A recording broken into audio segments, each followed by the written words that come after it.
They shoved her into the death room at midnight, and the iron door slammed shut with a sound like bones breaking.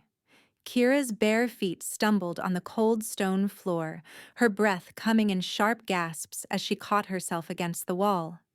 The room was small, suffocating, with walls that seemed to close in even as her eyes adjusted to the darkness. She could smell it, the scent of death, old blood, and something else. Something ancient and angry that made her wolf whimper and cower deep inside her chest. "Please," she whispered, pressing her palms against the door. "Please, I didn't do anything.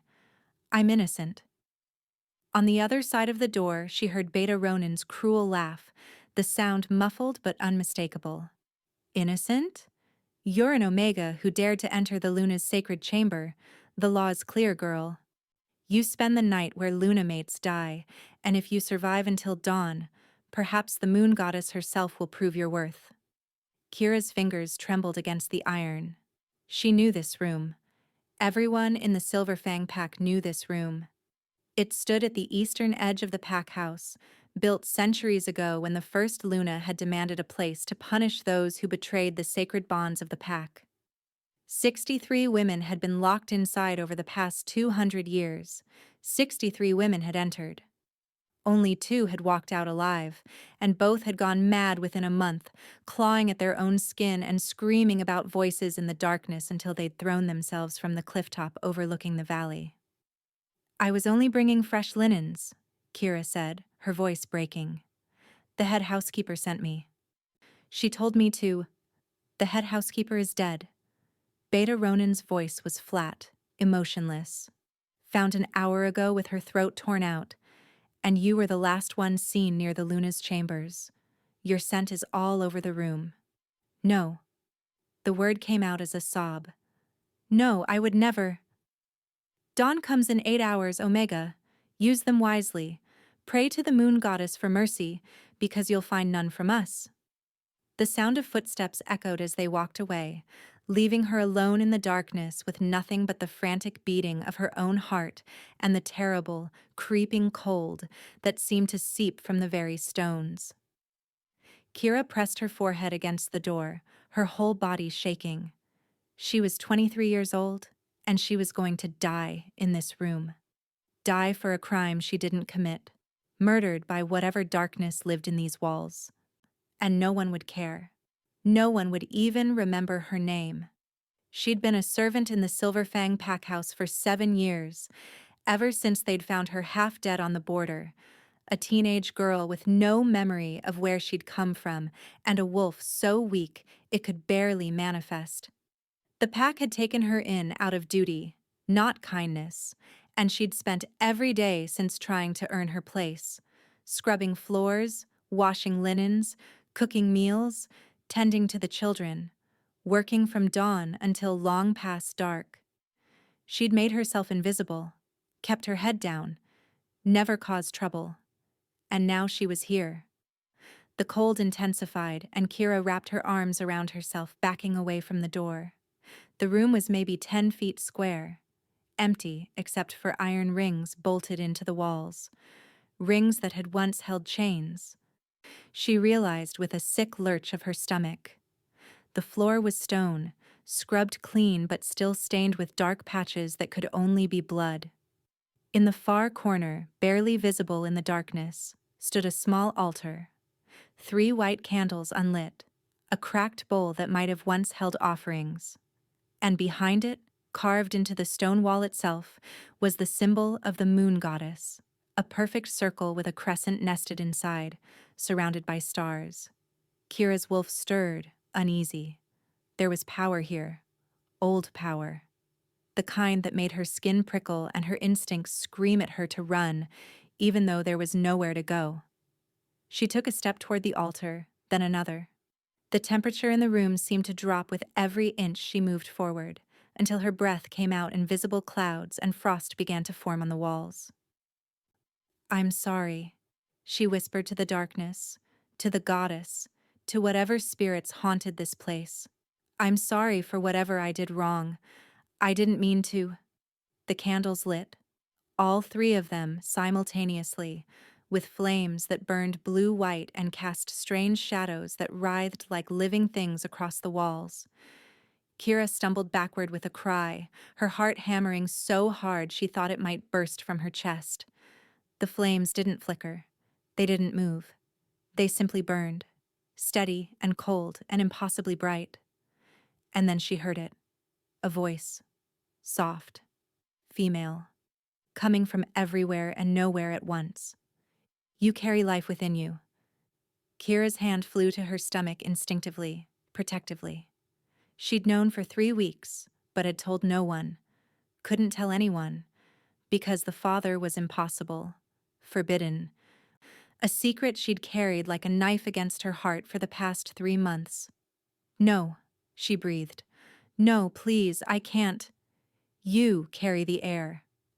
The voice was stronger now, resonant, filling the entire room. The true heir, the bloodline that was stolen, the power that was hidden. I don't understand. Kira was crying now, tears streaming down her face. I'm nobody. I'm just an omega. I'm nothing. You are everything. The blue-white flames suddenly blazed higher, so bright that Kira had to shield her eyes. Heat washed over her, fierce and cleansing, and she felt something inside her chest crack open. Not break. Open. Like a door that had been locked her entire life suddenly swinging wide. Power flooded through her veins. It felt like lightning and moonlight and the wild howl of a wolf claiming its territory. It felt ancient and new and absolutely terrifyingly right. Her wolf surged forward, no longer weak and cowering, but massive and radiant, with fur the color of fresh snow and eyes that burned like molten silver. Kira gasped, staggered, fell to her knees on the cold stone floor. What's happening to me? You are becoming, the voice said simply. What you always were. What they tried to make you forget. Images flashed through her mind, fast and sharp as lightning strikes. A woman with silver hair and eyes like stars, holding a baby wrapped in white silk. A ceremony in a forest clearing, hundreds of wolves bowing as moonlight painted everything sacred. A slaughter, blood, and screaming. A pack house burning while a teenage girl ran through the smoke with a wound in her side that should have killed her. And a man's voice, desperate and broken. Forget. You have to forget. It's the only way you'll survive. The binding is breaking, the voice said. The protection that was placed on you as a child. Your true nature cannot be suppressed any longer. Not now. Not when you carry his child. His? Kira looked up at the altar, at the flames that now burned steady and golden. You mean the Alpha King? The words hung in the air like a declaration of war. Kira's mind reeled. Darius, the Alpha King of the Northern Territory, the most powerful shifter in 500 miles, the man who ruled the Silverfang pack with absolute authority and was feared by every wolf who knew his name. She'd been in love with him for 2 years, hopelessly and secretly, watching him from the shadows as she went about her servant's duties. She'd memorized the way he moved through the pack house, all lethal grace and barely contained power. She'd learned which meals he preferred, which reports made him smile, which pack members earned his rare approval. She'd noticed things no one else saw. The way he carried tension in his shoulders after difficult meetings. The slight softening in his steel-gray eyes when children laughed in the courtyard. The careful gentleness with which he handled fragile things, as if he was always aware of his own strength. And 3 months ago, everything had changed. She'd been carrying laundry through the East Wing late at night when she'd heard it, a low, pained growl coming from the Alpha King's private study. She should have kept walking, should have minded her own business, but something in that sound had called to her wolf, pulling her forward until she was standing in the doorway. Darius had been alone, slumped in his chair with his head in his hands, and she'd seen blood on his shirt, a wound from the territorial dispute 2 days prior, poorly bandaged and clearly infected. "You need a healer," she'd said before she could stop herself. He'd looked up, and their eyes had met, and the world had tilted on its axis. "They're all asleep," he'd said roughly. "It can wait until morning." "No, it can't. You have silver poisoning. I can smell it." She'd crossed to him without thinking, setting down her basket of linens. Her hands had moved with practiced efficiency, pulling away the soaked bandages to reveal the angry wound beneath. Silver burns were dangerous for shifters, could kill if left untreated. And this one was deep. "How do you know about silver poisoning?" he'd asked, his voice quiet but intense. I don't know. I just do." Her hands had begun to glow, soft, barely visible, like moonlight was bleeding from her palms. She'd stared at them in shock, terror flooding through her because this wasn't normal, this wasn't possible. Omegas didn't have healing powers. Omegas barely had wolves at all. "Don't stop!" Darius had caught her wrist gently, carefully, his hand enormous around her delicate bones. "Whatever you're doing, don't stop. It's working." The silver burns had faded under her touch, the infection clearing, new skin knitting together until only a faint scar remained. Kira had pulled her hands back, shaking, expecting him to call for the guards, to have her locked up, to demand answers she didn't have. Instead, he'd looked at her like he was seeing her for the first time. "What's your name?" "Kira, Your Majesty." "How long have you been in my pack, Kira?" 7 years. Something had shifted in his expression. Surprise, recognition, and beneath it, something that looked almost like wonder. "I've seen you," he'd said slowly. "In the kitchens, the gardens. You helped Mara's daughter when she fell in the courtyard last month. You sang to old Thomas when he was dying in the infirmary. Yes, Your Majesty. And you've been glowing with power this entire time, and no one noticed." "I've never glowed before. I swear, I don't know what—" He'd stood then, towering over her, and she should have been afraid, should have stepped back. But her wolf had been purring, content and safe, in a way she'd never experienced. "You're not just an Omega," he'd said. It wasn't a question. "I don't know what I am." "Then we'll figure it out, together." He'd asked her to come back the next night, and the night after that. They'd talked in his study while she'd helped him with correspondence he couldn't delegate. She'd learned he'd been watching her too, had noticed her quiet kindness, had seen the way pack members relaxed in her presence. "You make people feel safe," he'd told her. "It's a rare gift." The mate bond had snapped into place on the 7th night, sudden and fierce and absolutely certain. She'd felt it like a golden thread connecting their souls, and when she'd gasped, eyes wide with shock, she'd seen the same recognition in his face. But he hadn't claimed her, hadn't announced it to the pack. Had instead pulled her into his arms and held her like she was something precious and breakable. "I won't trap you," he'd whispered against her hair. "I won't force this on you. You deserve better than a mate bond you didn't choose." "I choose it," she'd said. "I choose you." They'd been careful, secret, meeting in the shadows of the pack house where no one would see. He'd been gentle with her, reverent, treating her like she was made of glass and starlight. And when he'd finally claimed her fully, when they'd completed the mate bond in the privacy of his chambers, she'd felt complete for the first time in her life. The pregnancy had been a shock, a blessing, and a terror. Because unmated Omegas didn't carry Alpha King heirs. It was forbidden, disgraceful.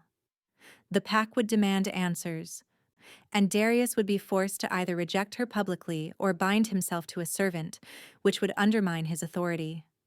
She'd been trying to figure out what to do when the head housekeeper had been killed, and she'd been framed for murder. And now she was locked in the death room with her secret about to be exposed by a goddess she didn't understand. "Why?" Kira asked the flames. "Why now? Why me? Because the pack is dying, the voice said. Because darkness has taken root in these walls, and only the true Luna can cut it out. Because your mate is about to lose everything, and you are the only one who can save him. I can't save anyone, You are the daughter of the Silver Luna, the voice said, and the words hit Kira like a physical blow. The last of the prime bloodline. Your mother was murdered when you were 14, and you were bound and hidden to protect you from those who would kill you for your power. But the binding is breaking. The truth is rising. And when dawn comes, you will walk out of this room as what you truly are. And what's that? Kira whispered. The Queen. The flames exploded outward, engulfing the entire room in golden light. Kira felt power surge through her, wild and unstoppable, burning away the last traces of the binding that had kept her small and weak and forgettable. Her wolf rose to the surface, magnificent and fierce, and she threw her head back and howled. The sound shook the walls, rattled the iron door, echoed through the pack house like a declaration of war. And somewhere in the darkness outside, she felt Darius's wolf answer. The night passed in a haze of transformation. Kira didn't know if she slept or if she simply existed in some space between conscious and unconscious. But when she opened her eyes again, pale dawn light was filtering through the cracks in the door. She stood slowly, testing her body. She felt different, stronger.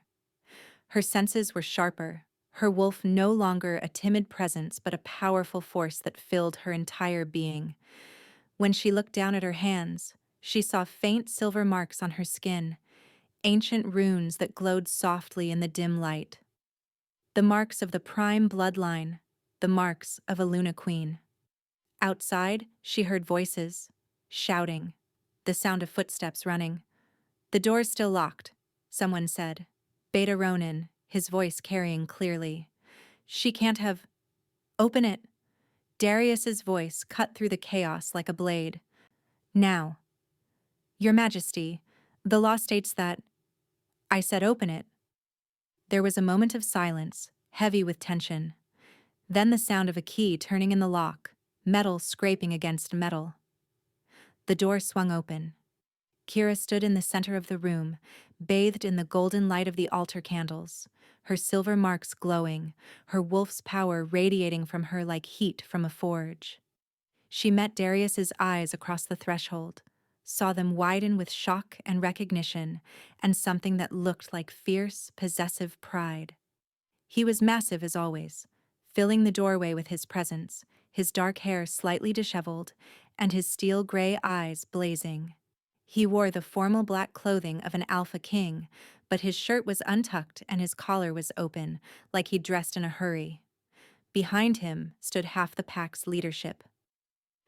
Beta Ronin, the pack elders, the head warriors, all of them staring at Kira like they'd seen a ghost. She's alive, someone whispered. She survived the death room. More than survived, Elder Catherine breathed, her ancient eyes going wide. Look at her marks, look at her wolf. That's impossible. Darius stepped into the room, his movements slow and deliberate. He didn't look at anyone else. His entire focus was on Kira, and she felt the mate bond between them singing, golden and unbreakable. Are you hurt? His voice was gentle, careful, the tone he used only with her. No. Kira's voice was steady, stronger than she'd ever heard it. I'm not hurt. You're glowing. I know. You're marked. I know.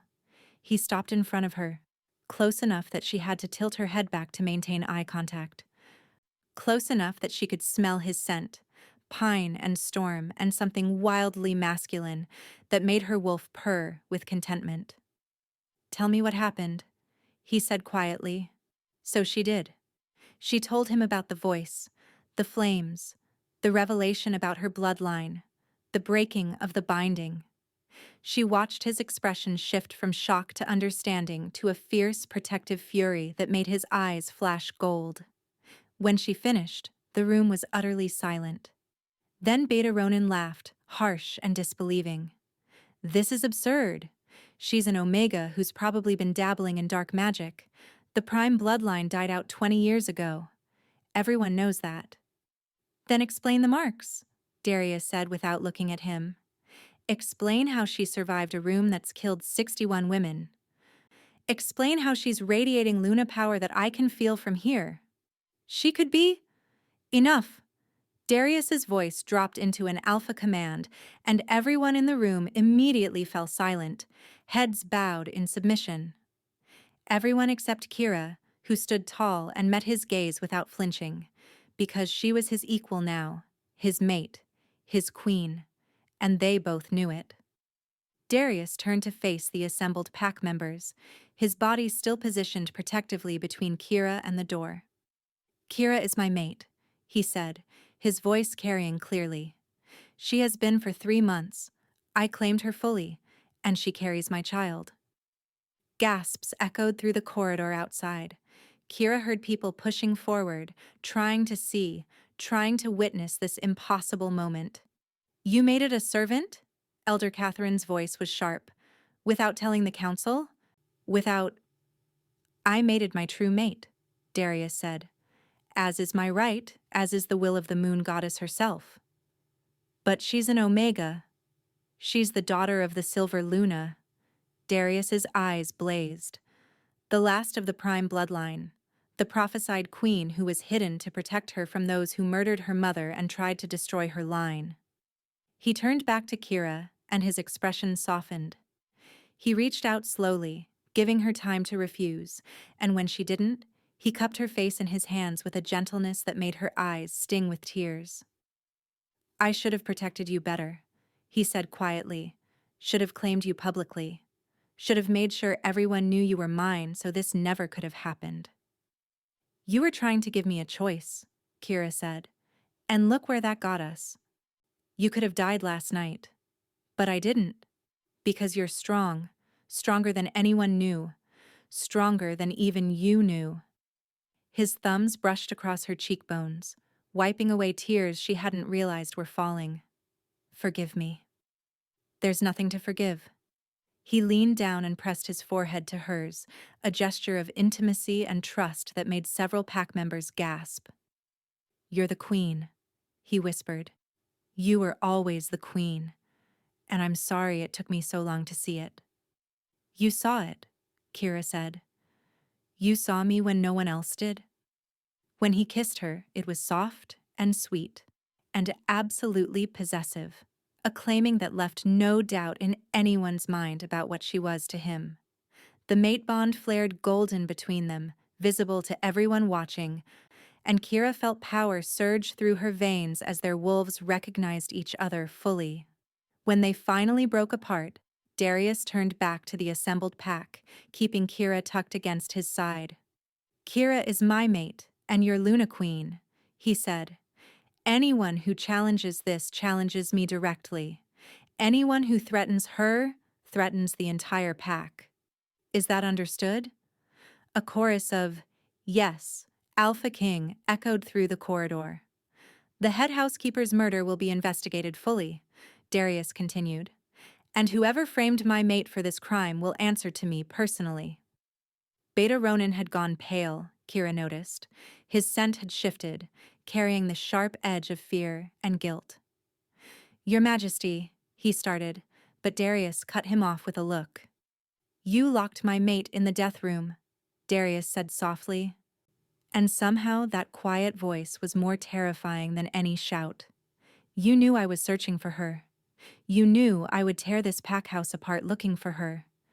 And you locked her in the one place no one survives. I was following protocol, Ronin said, but his voice shook. The law states that suspected criminals are held for trial, not executed without evidence. Darius's eyes flashed gold. You jumped to judgment. You moved too fast. Almost like you wanted her dead before anyone could ask questions. Ronin's face went from pale to ashen. Search his quarters, Darius ordered the head warriors. I want every communication, every meeting, every unexplained absence accounted for. Someone murdered my head housekeeper and tried to frame my mate. Someone wanted Kira dead. And I will find out who. As the warriors moved to obey, Darius looked down at Kira. Can you walk? Or should I carry you? I can walk, she said, but her legs were shaking now that the adrenaline was fading. He saw it immediately, as he saw everything about her, and swept her into his arms without another word. She made a small sound of protest, but he just held her tighter, cradling her against his chest like she weighed nothing. Let them see, he said quietly. Let the whole pack see that you're mine, that you're safe, that anyone who tries to hurt you will answer to me. He carried her through the pack house corridors, and wolves emerged from rooms and doorways to watch them pass. Some looked shocked, some looked frightened, but most looked hopeful, Kira realized. Because they could feel her power now, could sense the Luna strength radiating from her. The pack had been without a true Luna for 5 years, ever since Darius's mother had died. They'd been directionless, struggling, losing territory and members to stronger packs. But now they had a queen, a Luna Prime with the ancient bloodline and the power to protect them all. Darius took her to his private chambers and locked the door behind them.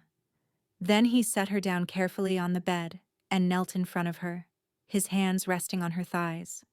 Tell me the truth, he said. Are you really all right? I think so. Kira touched his face, tracing the hard line of his jaw. It was terrifying, but also liberating. Like I'd been living in a cage my whole life and someone finally opened the door.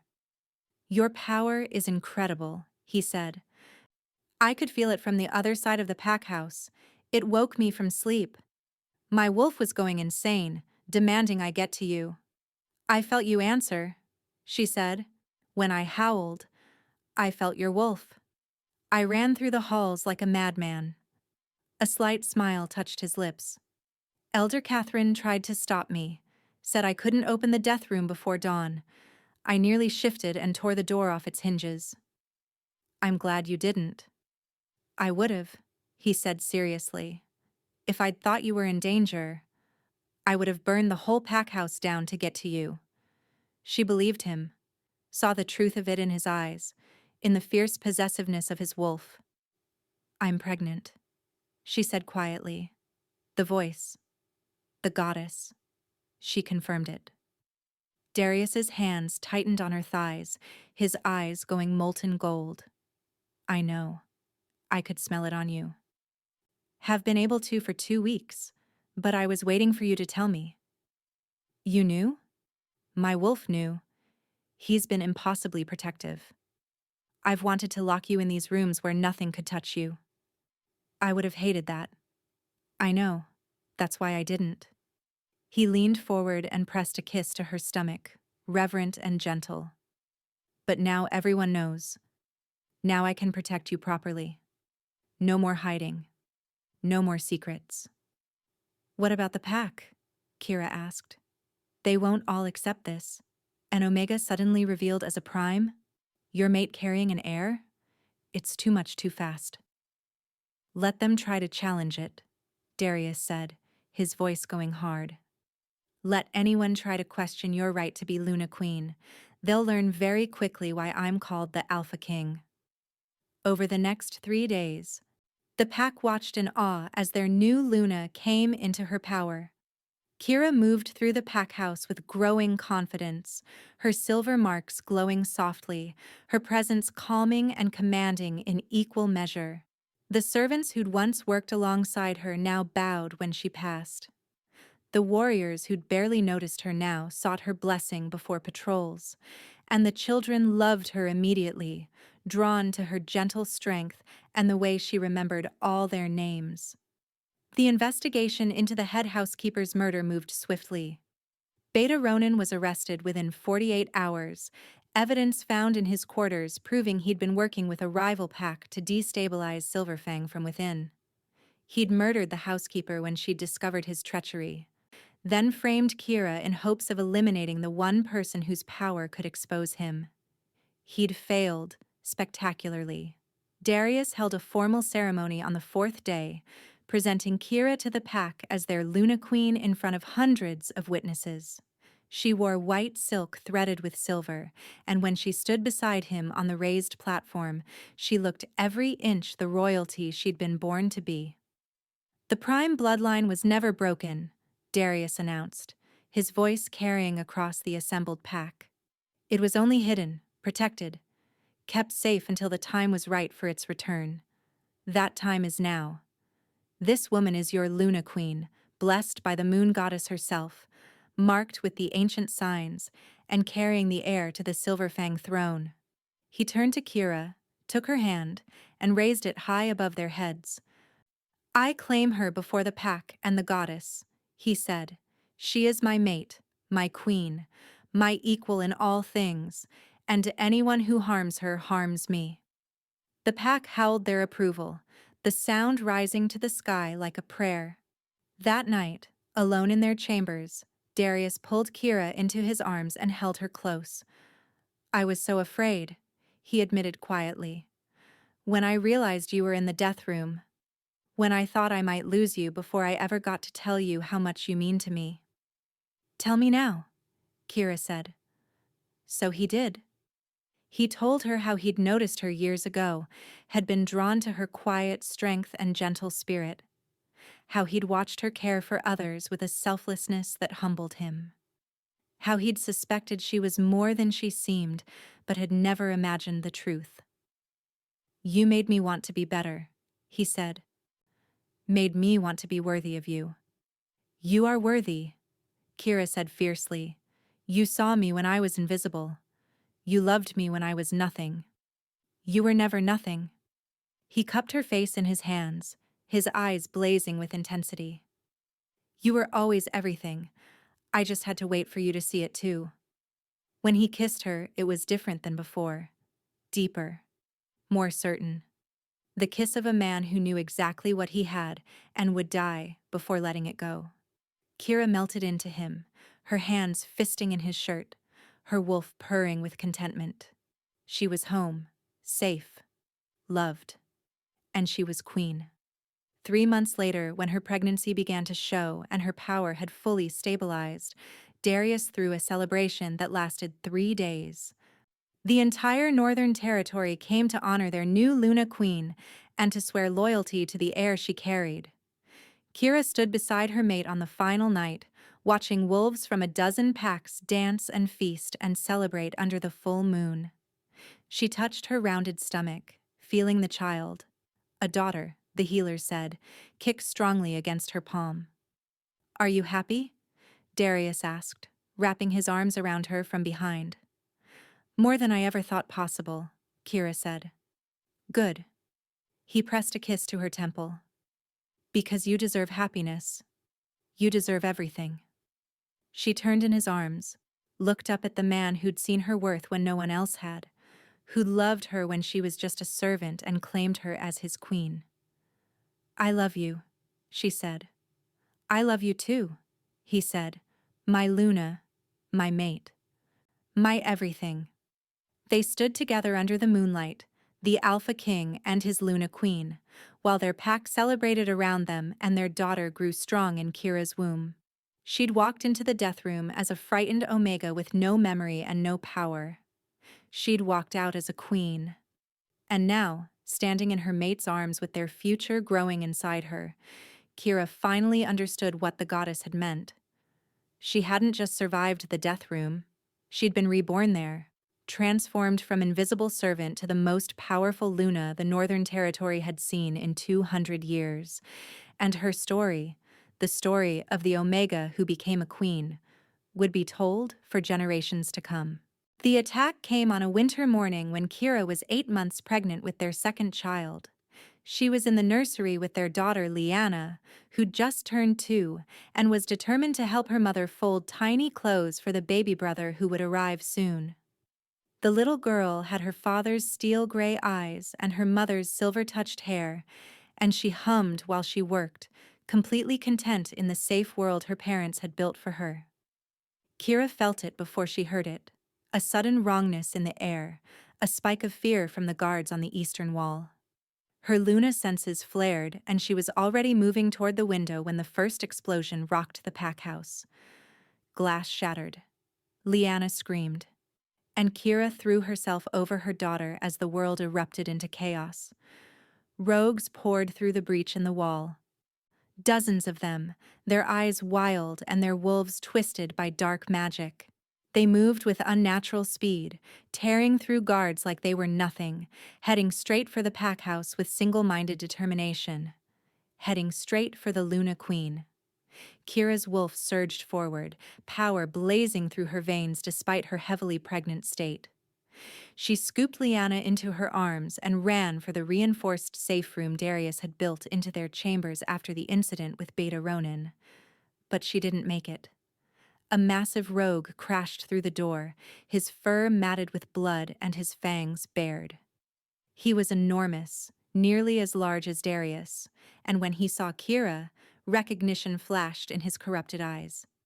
"The Queen!" he snarled. "Kill the Queen, and the pack falls!" Kira set Lyanna down behind her and stood tall, her silver marks blazing to life. "You'll have to go through me first." "That's the plan." He lunged. Kira's power exploded outward in a wave of pure Luna force that sent the rogue flying backward into the wall. But 3 more came through the door, and then 5 more, and Kira realized with cold terror that this wasn't a random attack. This was an assassination. Someone had sent an army of rogues specifically to kill her while Darius was away on the northern border dealing with a territorial dispute. Someone had timed it perfectly, had known she would be vulnerable, had counted on her pregnancy slowing her down. They'd made a fatal miscalculation, because Kira wasn't the frightened Omega she'd once been. She was a Luna Prime, descended from the most powerful bloodline in shifter history, and she would die before she let anyone touch her daughter. She threw up a barrier of silver light around Lyanna, then turned to face the rogues with her eyes blazing white gold. Power poured from her in waves, ancient and terrible, and when she spoke, her voice carried the weight of every Luna who'd come before her. "You dare attack my child in my own home?" The rogues hesitated, clearly not expecting this level of power. But dark magic drove them forward, overriding their survival instincts, and they came at her in a rush. Kira met them with fury. She tore through the first 3 with blasts of Luna power that burned like sunlight, reducing them to ash. The next wave she caught with binding magic, freezing them in place while her wolf's dominance crushed their will to fight. But there were too many, and she was pregnant and exhausted, and she could feel her strength beginning to wane. One of the rogues broke through her defenses, his claws raking across her side. Pain exploded through her, sharp and hot, and Kira stumbled. Blood soaked through her dress, and she felt the baby kick frantically inside her, sensing her distress. The rogue grinned, moving in for the kill. And then Darius was there. He came through the window in a shower of glass and fury, his massive black wolf form crackling with alpha power. He didn't hesitate, didn't slow, simply tore into the rogues with a savagery that made even Kira's wolf flinch. He was magnificent and terrifying, a force of nature unleashed. And within minutes, every rogue in the room was dead or dying. Then he shifted back to human form and was at Kira's side. His hands gentle on her face even as his eyes blazed with rage. "You're hurt," he said, his voice shaking. "The baby." "We're okay," Kira managed. "Lyanna." "I'm here, Mama." Their daughter's small voice came from inside the silver barrier, and Kira dissolved it with a thought. Lyanna ran to them, crying, and Darius scooped her up with one arm while keeping the other around Kira. "How did you know?" Kira asked. "You were supposed to be gone for 3 more days." "Our bond," Darius said roughly. "I felt your fear through the mate link. Felt you fighting. I ran the entire way back, nearly killed my wolf pushing him so hard." His hand moved to her bleeding side, and his expression went murderous. Who did this? Who organized this attack? They found out within hours. Elder Marcus, one of the council members who'd seemed loyal but had secretly been working with a rival pack for years. He'd orchestrated the entire thing, had hired dark witches to corrupt the rogues, and sent them to kill Kira while Darius was away. He'd planned to blame the attack on the territorial dispute, to use the chaos to seize power and install his own puppet as alpha.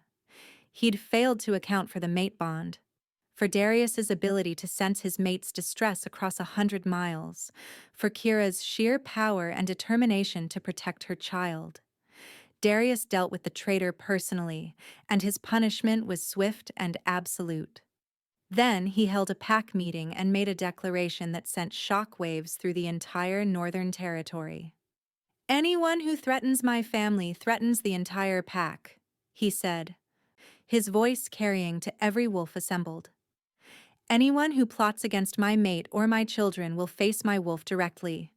There will be no mercy, no second chances.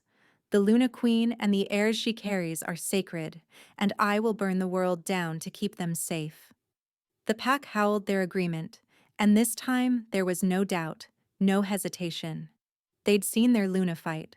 They'd watched her stand between danger and her daughter without flinching.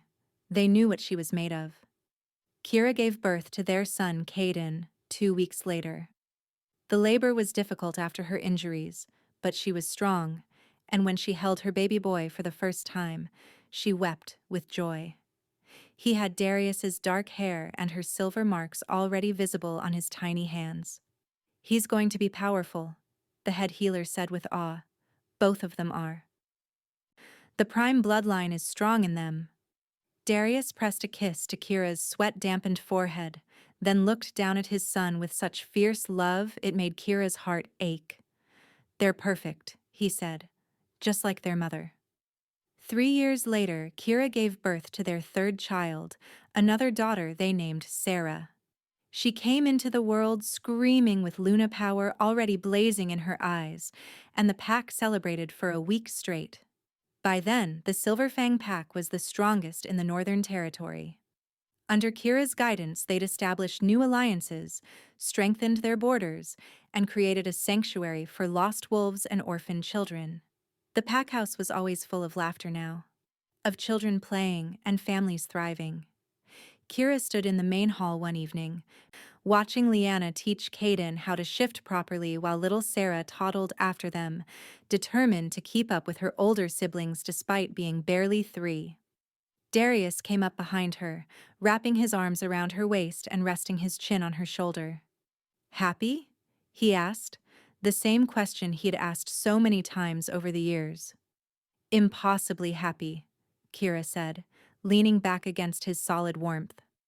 She thought about that terrified Omega who'd been locked in the death room 7 years ago. Thought about how she'd believed she would die there, forgotten and alone. How wrong she'd been. She hadn't died. She'd been transformed. Had discovered her true power and her true purpose. Had found a mate who loved her with a ferocity that still took her breath away. Had built a family that filled her heart to overflowing. Liana's laughter rang out as Caden successfully shifted for the first time, his small gray wolf tumbling across the floor. Sarah clapped her hands with delight, and Kira felt her heart swell with a love so deep it seemed infinite. "I never imagined this," she said quietly. "When I was just a servant, watching you from the shadows, I never let myself imagine I could have this." "You were never just a servant," Darius said, turning her in his arms so he could look into her eyes. "You were always my queen. You were always meant to be here, leading our pack, raising our children, changing the world." "We're changing it together," Kira corrected. "Together," he agreed, and kissed her softly. Their children ran over then. Liana pulling on Darius's shirt to get his attention, while Caden showed off his new wolf form, and Sarah demanded to be picked up. Darius scooped up all 3 of them somehow, making them shriek with laughter, and Kira watched her family with tears of joy in her eyes. She'd walked into the death room pregnant and powerless, expecting to die. She'd walked out a queen, carrying the heir to the strongest pack in the territory. And now she stood in a pack house filled with love and laughter, watching her mate play with their three beautiful children, leading a pack that had grown strong and prosperous under their combined rule. The prophecy had been right. She was everything. The Luna Queen who'd been hidden and lost and finally found. The mother who would raise a new generation of powerful shifters. The mate who stood beside the Alpha King as his true equal. And as Darius caught her eye over their children's heads and smiled at her with such love it made her wolf sing, Kira knew with absolute certainty that every moment of pain, every year of being invisible, every terrifying second in that death room had been worth it. Because it had led her here, to her mate, her children, her pack, her purpose, to home. Did you enjoy this story? Want a part 2? Share your thoughts in the comments, and tell me which state you're watching from so I can give you a shout out in the next video. Don't forget to subscribe. Thank you for watching.